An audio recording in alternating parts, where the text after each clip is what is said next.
오늘은 9월 29일 금요일 추석날입니다. 이번 추석은 6일간의 긴 휴식기간입니다.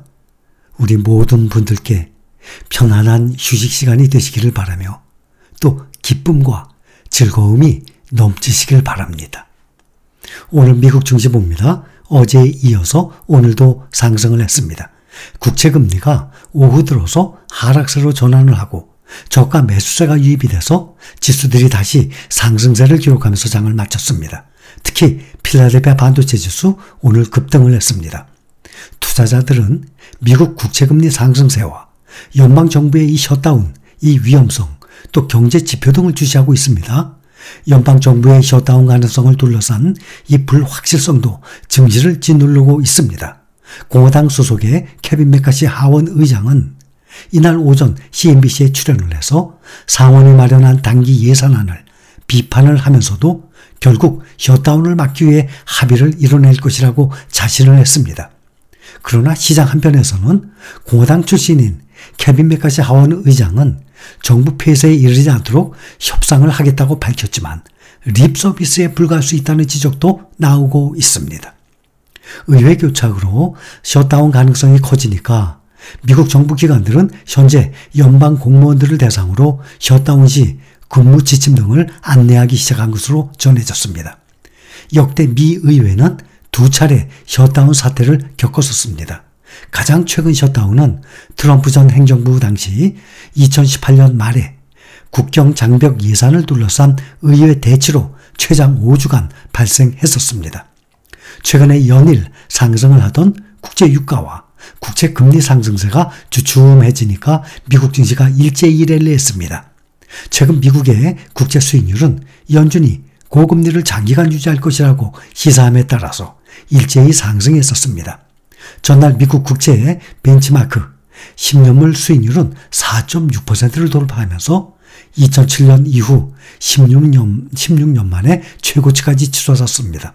그러나 오늘은 소폭 하락했습니다. 10년물 수익률은 전 거래일보다 1% 이상 하락한 4.579까지 기록을 했습니다.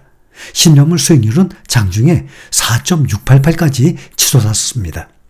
S&P 500 지수가 이번 주 중에 10년물 금리가 4.6% 이상으로 치솟으니까 4,300선을 지키지 못하고 무너졌었습니다. 또 국제 유가도 어제 큰 폭을 났었는데 하락했습니다.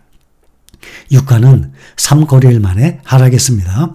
11월 서부 텍사스 원유 가격이 2.1% 하락한 배럴당 91.71달러에 거래를 마쳤습니다. 장중 한때 배럴당 95달러를 돌파했었습니다.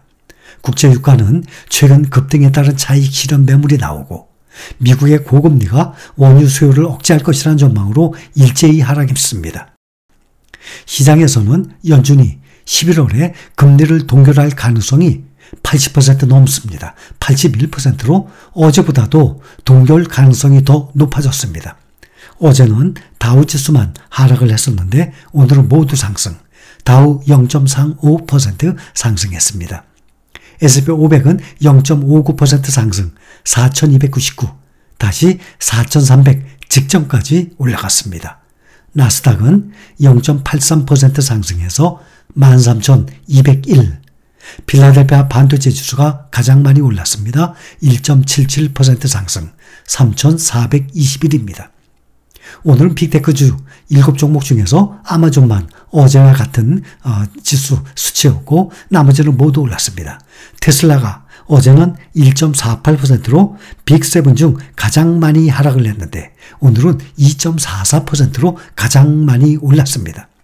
반도체주들 보면 주요 종목들 모두 상승했는데 AMD 주가는 마이크로소프트의 케빈 스콧 최고기술 담당자가 AMD의 그래픽 카드가 앞으로 몇 년간 점점 더 중요해질 것이라고 한 발언에 5% 가까이 반도체주들 중에서 가장 많이 올랐습니다.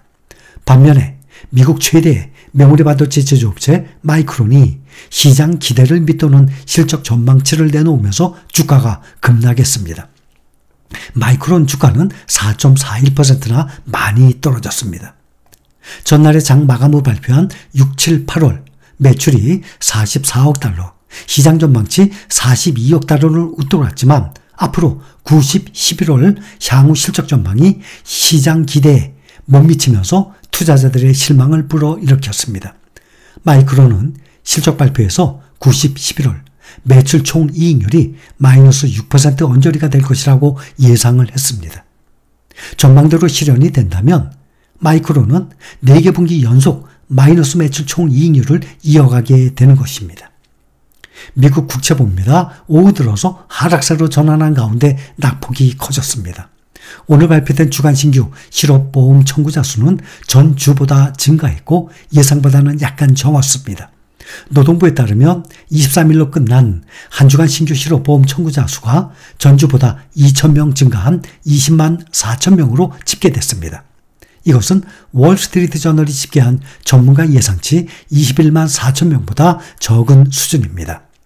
미국의 올해 2분기 경제 성장률, 당초 발표된 잠정치와 같은 연율 2.1%로 최종 집계됐습니다. 이것은 월스트리트 저널이 집계한 이코노미스트들의 예상치 2.2%에는 소폭 못 미쳤는데 미국의 성장률은 작년 3분기부터 4개 분기 연속 지금 2%대를 유지하고 있습니다. 미국의 30년 고정 모기지 주택담보대출 금리가 7.31%까지 올라서 23년 만에 최고 수준을 찍은 것으로 확인이 되면서 신축 주택시장 둔화세가 악화될 것이라는 우려가 나오고 있습니다. 미국의 양대 주택금융공사 가운데 한 곳인 프레드믹이 집계하는 모기지 금리가 일주일 사이 0.12% 급등을 하면서 23년 만에 최고 수준으로 뛰었습니다.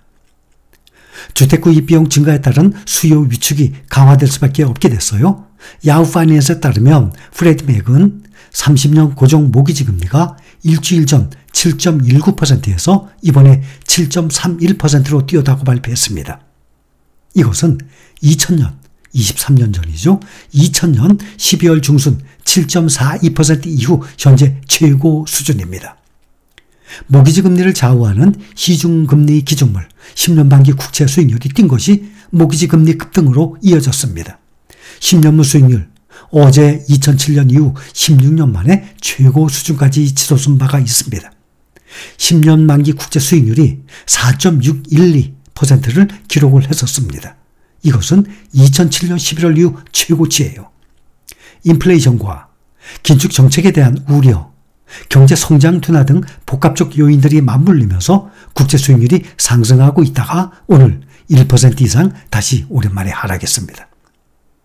이것은 주식시장의 하락과 같은 이 부정적인 영향을 미칠 수 있거든요.